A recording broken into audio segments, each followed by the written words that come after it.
उधर बड़ी खबर आई गाजा में जंग के बीच अमेरिका और इजरायल के रिश्ते में आते उतार चढ़ाव से जुड़ी हुई। गाजा में इजरायल के आक्रामक रवैये से अमेरिका और इजरायल के रिश्तों में दरार बढ़ती नजर आई, क्योंकि गाजा में सैकड़ों लोगों की कपड़े उतरवाकर करवाई गई परेड पर अमेरिका ने चिंता जताई।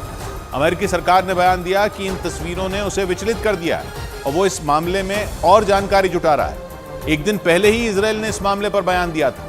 इजरायल ने तर्क दिया कि वो ऐसा इसलिए कर रहा है क्योंकि उसे गिरफ्तार किए गए लोगों पर शक है, लेकिन अमेरिका ने जता दिया कि उसे इजरायल का ये तर्क ठीक नहीं लगा, क्योंकि अमेरिका ने बयान दिया कि गाजा में लोगों के कपड़े उतरवाकर परेड करवाने की तस्वीरें विचलित करने वाली हैं, क्योंकि इन तस्वीरों में लोगों के कपड़े उतरवाकर परेड करवाई गई थी। पिछले कुछ दिनों में ऐसे दिल दहला देने वाले 2 वीडियो आए। पहला वीडियो पिछले हफ्ते आया था।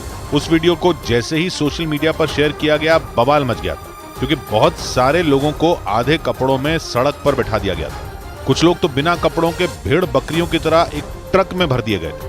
वीडियो में दिखा था कि लोगों को आधे कपड़ों में ट्रक में भरकर ले जाया जा रहा था, लेकिन ये पता नहीं चल पाया कि ट्रक सैकड़ों फिलिस्तीनियों को लेकर कहां गायब हो गया।